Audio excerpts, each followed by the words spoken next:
मेरे प्यारे साथियों, आप सबको भी पता है कि सीजीएल टीयर 2 में खास करके इंग्लिश का वेटेज बहुत ज़्यादा बढ़ चुका है। तो हम इंग्लिश में क्या अप्रोच करें या फिर किस तरीके से चीज़ों को करें ताकि हमारा पीक्यूआरएस हो या फिर साइनो एंटो वाली चीज़ें हो या फिर कंप्रीहेंशन पार्ट हो, किस तरीके से करेंगे तो हमारा स्कोर बहुत अच्छा होगा और हम अपने जो मिस्टेक्स, माइनर मिस्टेक्स कर रहे हैं, इन सब चीज़ों को अवॉइड कर पाएंगे और एक डिसेंट स्कोर कर पाएंगे। ठीक है, आप सबको भी पता है कि सेक्शन 1 में तो सब लगभग आसपास ही स्कोर करते हैं। गेम जो होता है सेक्शन 2 का होता है, इसमें जीके रैंक डिसाइड करेगा और इंग्लिश आपको सिलेक्शन दिलाएगी। ठीक है, तो आज हम इस वीडियो में इंग्लिश के बारे में बात करेंगे, लेकिन उससे पहले आप लोग वीडियो को एक लाइक कर दीजिए और दोस्तों के साथ वीडियो को जरूर शेयर कीजिए। ठीक है, तो मैं कुछ चीज पॉइंट आउट किया हूं और उस पर एक एक करके बात करता हूं, आप लोग ध्यान से सुनिएगा। ठीक है, सबसे पहली चीज इंग्लिश में हमें जो काम करना है वो अभी जो सीजीएल का टीयर 1 हुआ था उसमें जो बेस्ट क्वेश्चन है, फिर चाहे वोकेब वाली पार्ट हो, कंप्रीहेंशन का जो क्लोज टेस्ट वाली पार्ट हो या फिर ग्रामर वाली पार्ट, जो टफ क्वेश्चन है या फिर जो सवाल आप लोग नहीं बना पाते हैं, उन सब जो डिफिकल्ट मतलब क्वेश्चन है उनको आप लोग कर लीजिए। ठीक है, कर लीजिए, वोकेब वाली पार्ट सब याद कर लीजिए, कैसे भी रट लो, क्वेश्चन रिपीट होने के चांस रहते हैं, एटलीस्ट द साइनो एंटो ऐसे वाली पार्ट। ठीक है, तो आप लोग कैसे भी उसको रट लेना, सबसे इंपॉर्टेंट काम टीयर 1 वाला। उसके बाद मैं बात करता हूँ पेसेज पे क्या करना है या फिर क्लोज टेस्ट इंप्रूव करने के लिए आपको क्या करना है। पेसेज और क्लोज टेस्ट के लिए देखिए बहुत बच्चे न्यूज़पेपर भी पढ़ते हैं, आप लोग न्यूज़पेपर भी पढ़ सकते हो, लेकिन मैं सबसे बेस्ट और इजी तरीका बता रहा हूँ, वो है एक टेलीग्राम चैनल जिसका नाम है इंग्लिश माध्यम। इंग्लिश माध्यम, इंग्लिश माध्यम पे क्या होता है, डेली एक पीडीएफ आती है जो करंट अफेयर्स के बेसिस पे रहता है, एक एडिटोरियल टाइप आता है। उसको आप लोगों को 2 बार पढ़ना है, एक बार पढ़िए और एक बार पढ़िए, 2 बार पढ़ के उसके साथ कुछ सवाल दिए होते हैं, साइनो एंटो कुछ रहता है, कुछ पीक्यूआरएस रहती है, कुछ फिलर्स रहता है, उन सब चीज़ों को आप लोग को करना है इंग्लिश माध्यम में। फिर से बता रहा हूँ, उसका लिंक मैं डिस्क्रिप्शन में डाल दूंगा, आप लोग वहां से ज्वाइन कर लीजिएगा।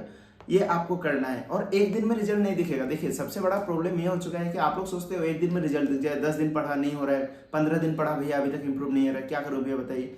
कहाँ से 15 दिन में होगा, थोड़ा टाइम दो उसको, 15-20 दिन दो। और आप लोग तो ऑलरेडी टीयर 1 कर ही चुके हो, तो आप लोग का तैयारी लगभग डिसेंट हो रखी है। ठीक है, उसको बस थोड़ा पॉलिश करना है। सो इंग्लिश माध्यम पे जो टास्क कर रहा है उसको आप लोग डेली करोगे। ठीक है, आते हैं हम लोग पीक्यूआरएस पे। पीक्यूआरएस कैसे करना है, पीक्यूआरएस में देखिए क्या करना है, सबसे इंपॉर्टेंट चीज पीक्यूआरएस में क्या होता है ना कि हमें कुछ रूट वर्ड्स लिंक करनी होती है। ठीक है, चीजों को इंटरकनेक्ट करना होता है। हिज हर से सेंटेंस, कहीं अगर किसी को रेफरेंस दे रहा है, कोई नाम है तो पहले वो नाम आएगा, उसके बाद हिज हर रिलेशन आएगा, है कि नहीं। तो इस तरीके से बहुत अच्छी तरीके से एक वीडियो है विकास दया सर का, उसका भी लिंक मैं डिस्क्रिप्शन में डाल दूंगा ताकि आप लोग देखो इन सब चीज पे मैं अलग से वीडियो इसलिए नहीं बना रहा हूँ क्योंकि ऑलरेडी वीडियो है यूट्यूब पर, तो उसको मैं रिकमेंड कर दूंगा, लिंक शेयर कर दूंगा, आप लोग वहां से देख लीजिएगा। एंड ट्रस्ट में आपको वीडियो बहुत पसंद आएगा और बहुत अच्छा हेल्प होगा। ठीक है, ये करने के बाद आप चीजों को देख लिए, समझ लिए किस तरीके से पीक्यूआरएस टैकल करना है, लेकिन प्रैक्टिस चाहिए। प्रैक्टिस आप कहां से करोगे, प्रैक्टिस करने के लिए रानी मैम का यूट्यूब चैनल है। रानी मैम ने क्या किया था, टीयर 2 को लेकर के एक सेपरेट प्लेलिस्ट बना हुआ है जो हम लोग फॉलो किए थे और अभी भी करा रही है टीयर 2 पे। ठीक है, उसमें पीक्यूआरएस वाले जितने भी सवाल कराए हो आप लोग कीजिए, प्रैक्टिस के लिए कीजिए। ऐसा नहीं कि मैम पहले आंसर करा दी कौन सा है फिर से मैं लिंक करा रहा हूँ, नहीं, आप लोग पहले लिंक करने का कोशिश कीजिए, क्योंकि बाद बाकी चीज आप लोग अच्छा कर ही लोगे। जहां मार्क्स कटता है, सब बच्चों के साथ क्या होता है कि 100 नंबर तक सब ला लेते हैं, 135 ले जाने में दिक्कत होती है कि नहीं। तो जहां मार्क्स कट रहा है उन सब सवाल को ज्यादा से ज्यादा प्रैक्टिस हमें करना है, क्लोज टेस्ट ज्यादा करना है। टीयर 1 में जितने क्लोज टेस्ट आए हैं उनको कर लेना है। ठीक है, पीक्यूआरएस जो मैं बताया रानी मैम का, वहां से कर लेना है। और आई वोकेब वाली पार्ट, तो इसमें मैं क्या किया था, स्पेशली मैंने ब्लैक बुक के जो टॉप 200 क्वेश्चंस थे उनको तो पूरा खा गया था, जो बार बार रिपीट हुए हैं, वहां से कुछ क्वेश्चंस रिपीट हो जाएंगे, तो टॉप 200 वाले क्वेश्चंस आप लोग ब्लैक बुक में कर लेंगे। उसके बाद सीजीएल टीसीएस द्वारा कंडक्ट कराए गए जितने भी क्वेश्चंस हैं, चाहे ब्लैक बुक हो या फिर किरण हो या फिर कोई भी पब्लिकेशन हो, पिनाकल हो, जहां आपको मिल रहा है, आप लोग अगर याद नहीं कर पा रहे हो तो कम से कम 2 बार 3 बार रीडिंग कर लो। याद नहीं कर पा रहे हो तो सिर्फ रीडिंग कर लो। इससे क्या होता है, एग्जाम में जब भी हम ऑप्शंस देखते हैं तो हमारे दिमाग सबकॉन्शियस माइंड में कहीं ना कहीं रहता है कि ये तो मैं पढ़ा था, कुछ ना कुछ तो था।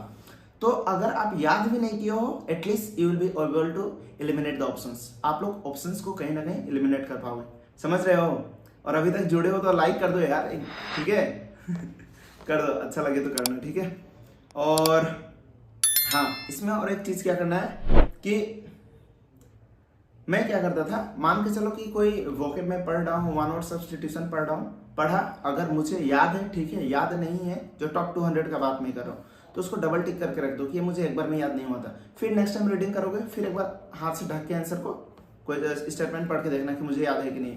ये टॉप 200 के साथ कर लेना, क्योंकि वो सब मोस्ट रिपीटेड है, वो बार बार आते हैं एग्जाम में, बहुत इंपॉर्टेंट चीज़ है, ठीक है। टॉप 200 आप लोगों को कर लेना है। उसके बाद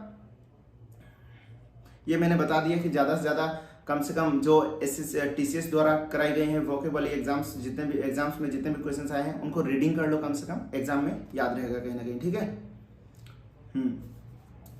और एक हाँ, इतना कर लोगे तो वोके में काफ़ी है। टॉप 200 कर लो। PQ और जो CGL Tier 1 में इंग्लिश में आए हैं जितने भी, उनको अपने हाथ में रखना, उनको कमांड बढ़िया से बना कर रखना और बार बार इन्हीं चीज़ को रिवीजन करो। और कुछ नया करने की जरूरत नहीं है और ना ही आपके पास टाइम है, ठीक है। देखोगे कितना फास्ट टाइम जाएगा और अचानक से एग्जाम सामने आ जाएगा, ठीक है। अब क्या करना है, आते हैं थोड़ा रिवीजन कैसे करें और प्रैक्टिस कैसे करें। आप लोग को डेली मिक्स्ड क्वेश्चंस करने हैं। मिक्स्ड क्वेश्चंस मतलब जिसमें सब टाइप के क्वेश्चंस हो। आज ऐसा नहीं कि 50 PQRS किया सारा दिन भर में सिर्फ 50 PQRS किया या फिर 200 मान और सब्स्टिट्यूशन कर लिए, ऐसा नहीं। मिक्स टाइप के क्वेश्चंस आप डेली लगाओगे। सेक्शनल लगाओ, अगर फुल मॉक देने का टाइम नहीं है सेक्शनल लगाओ, लेकिन मिक्स्ड से क्या होगा, अलग अलग टाइप के अलग अलग रूल्स पे क्वेश्चंस आते रहेंगे। उससे क्या होगा, आप लोग जब भी उनको मिक्स कर रहे हो कुछ मिस्टेक्स करोगे उसको नोट डाउन कर लो और एक सेपरेट कॉपी बनाओ कि आज ये मॉक में मॉक नंबर 1 में आ रहा था, इसमें इतना मिस्टेक हुआ है, मॉक नंबर 2 में ये हुआ है। तो इससे क्या होता है कि जब हम एनालिसिस करते हैं तब तो उन चीज़ों को देख ले रहे हैं, लेकिन अगर हम लोग कॉपी नहीं बनाते तो बाद में हम उस मॉक पे विजिट करके उन सब क्वेश्चंस को फिर से रिवाइज नहीं करते हैं, तो धीरे धीरे हम भूल जाते हैं चीज़ों को, ठीक है। इसलिए एक सेपरेट कॉपी रखो। मॉक नंबर 1 का 1 पेज का नोट्स बनाए, मॉक नंबर 2 ये बनाए, मॉक नंबर 3 बनाए, इंग्लिश का सेपरेट, GK का सेपरेट, इस तरीके से आप लोग कीजिएगा इंग्लिश के पार्ट में, ठीक है। तो यही है, ये सब जितना चीज़ बताया हूँ इसको बढ़िया से आप लोग करो। और कहीं भी अगर किसी भी टॉपिक में डाउट हो, लगे कहीं आपको हेल्प करना है, तो आप लोग कमेंट कीजिए। मैं सबका कोशिश करता हूँ कि कमेंट का रिप्लाई करूँ और जो भी डाउट हो मैं सोचता हूँ पर्सनली भी एड्रेस करूँ, ठीक है। तो ऑल द बेस्ट विशेस, लगे रहो। तब तक मैं GK पे एक बढ़िया सा वीडियो बना के ला रहा हूँ कि लास्ट टाइम अप्रोच क्या होगी GK की, ताकि आप लोग अपना बहुत अच्छे एफिशिएंसी दे पाएँ और एक अच्छा स्कोर कर पाए, ठीक है। मेरे साथ बने रहने के लिए बहुत बहुत धन्यवाद और दोस्तों के साथ वीडियो को शेयर करने के लिए भी धन्यवाद। बाय।